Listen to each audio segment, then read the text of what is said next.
Several areas of the island have been battered by strong winds.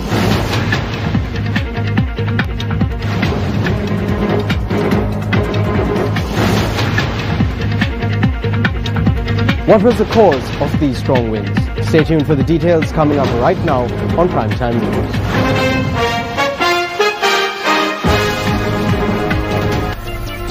Good evening, you're watching Primetime News on MTV Sports. My name is Ravi Gamage. And I'm Sonali Wanigababage. We start off with a look at tonight's headlines. Deposits being accepted from independent groups contesting the forthcoming elections. Strong winds batter several areas. Over 300 homes damaged. The discussion between the UNP and Hello Rumer. A group of Sri Lankan refugees engaged in a demonstration in Tamil Nadu.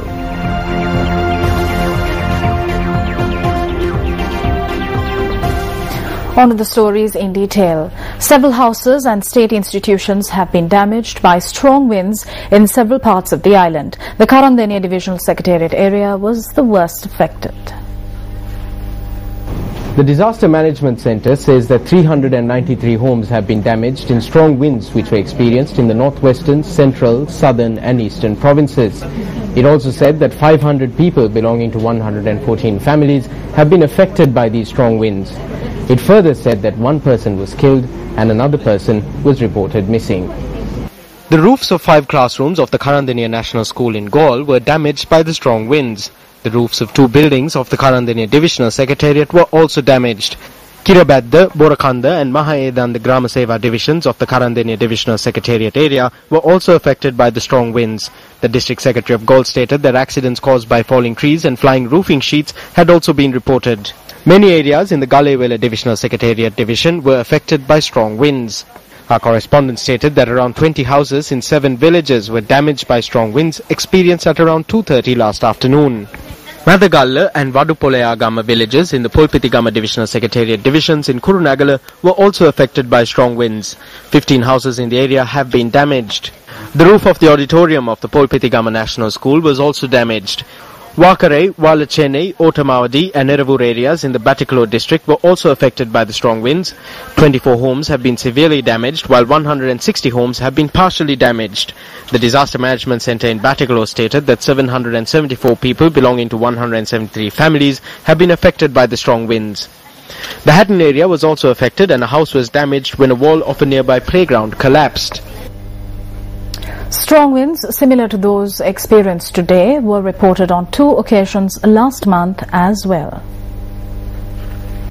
Nawala and Vallawat were also affected by strong winds on the 7th of last month.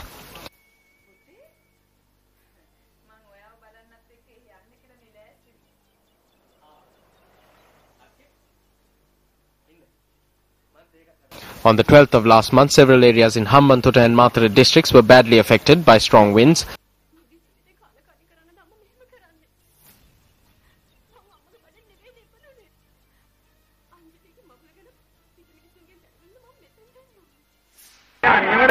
A tornado situation was also experienced in the area.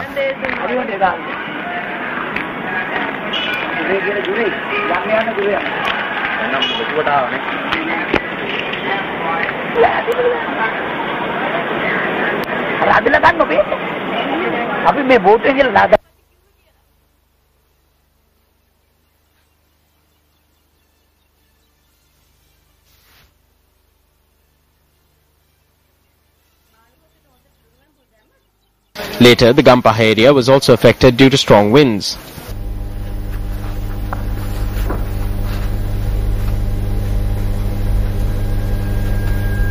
What reasons can be attributed to the strong winds that affected several areas in this manner? These days we speak of the southwestern monsoon. For about a month after the commencement of the monsoon season, the severity of winds could increase, especially during the months of June and July. So during thunder showers, even tornadoes can be experienced. Meanwhile, many hydro catchment areas had received rain in the last 24 hours. The Met Department stated that Lakshapana had received a rainfall of 45.2 millimeters. Castlereagh Reservoir received a rainfall of 29.3 millimeters, Muskelia 34.4 millimeters and Kotmale 21 millimeters.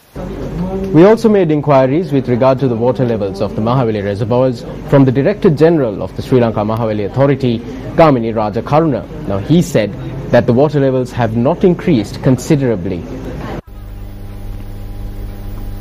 Meanwhile, an individual fishing in the Madhuganga in Balapitiya was reported missing after his boat capsized. Police said that the person's boat may have capsized due to strong winds last night. The Election Secretariat states that bond deposits are now being accepted from independent teams contesting the 3 provincial council elections. Additional Elections Commissioner M.A.L. Ratnayaka stated that bond deposits could be made until midnight on the 18th of July.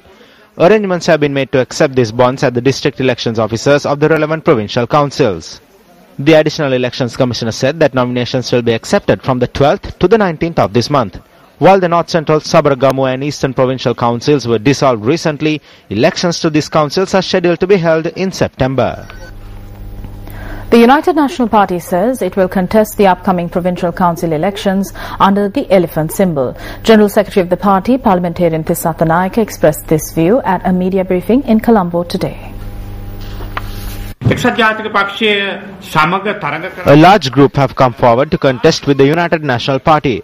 Professionals, youth and females have forwarded their applications. We are planning to give nominations for several new faces. However, we are yet to arrive at a final decision in this regard. We will contest under the elephant symbol this time around. A large number of individuals have applied to contest and there are individuals attached to the government amongst them. However, we have not come to a final conclusion.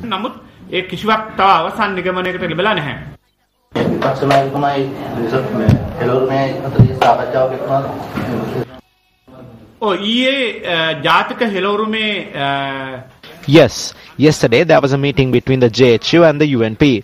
Ratanathera, Minister Patili Champika and 2 other representatives of the party attended the meeting. Party leader Ranil Wickremesinghe and I attended from the UNP. The JHU expressed their view with regard to the private members' motion which is scheduled to be presented by MP Vijayadasa Rajapaksa. They requested not to endorse it. In Parliament, there are several private members' motions. Parliamentarians have the right to present such motions. However, we will only express our view if such motions appears in the parliamentary agenda and taken up for a debate. We invited them to express the stance of the JHU when it appears in the agenda. Nothing else was discussed beyond that. Leader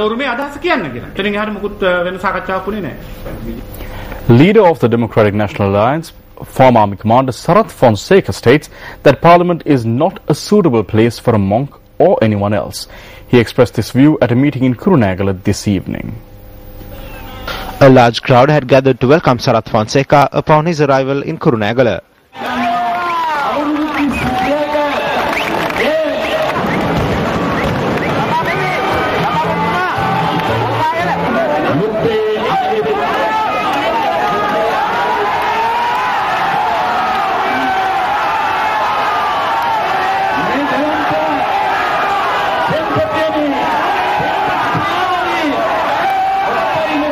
Sarath Fonseca also engaged in religious observances near the Buddha statue in the Kurunegala town centre.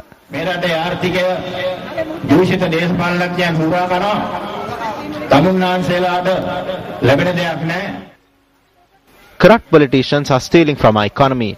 You do not receive anything. The people of this country have been deprived justice and fairness, and injustice reigns. You have no belief in the law. Although some people can live off 2,500 rupees, we understand that since you are human and need to eat and drink, you cannot live off 2,500 rupees. Fonseca also expressed these views on Parliament.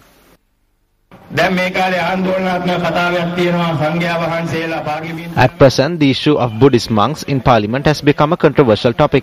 If anyone questions as to whether one should enter Parliament or not, I will say it is an unclean place. I believe that these parliamentarians will agree with me when I say that after listening to what was said there and what was being done there in the 4 months that I was there, I think that leave alone a Buddhist monk, it is not a suitable place even for a Buddhist or a religious character. The group then visited the St. Anne's Catholic Church in Kurunegala and engaged in religious observances.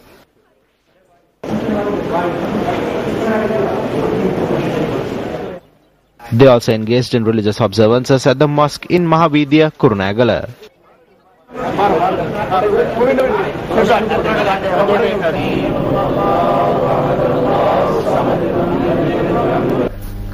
Time now to take a look at the cartoon of the day, which we selected from amongst today's English newspapers.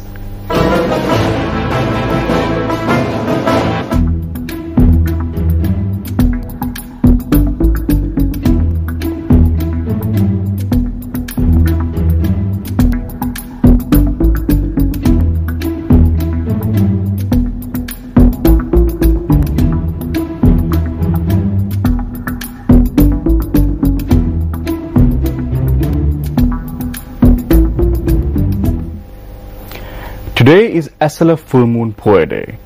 We now take a look at the significance of this Full Moon Poya Day.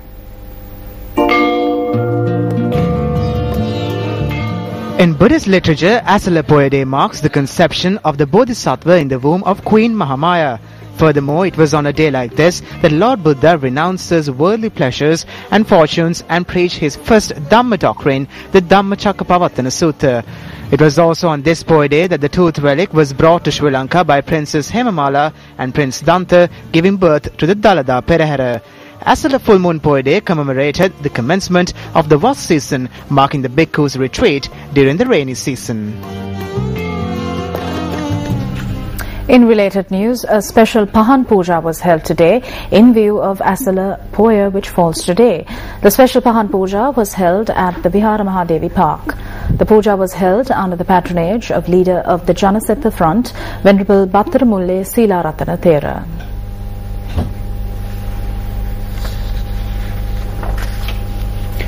The launch of the English report of the Commission on Unethical Conversions took place yesterday at the All Ceylon Buddhist Congress headquarters.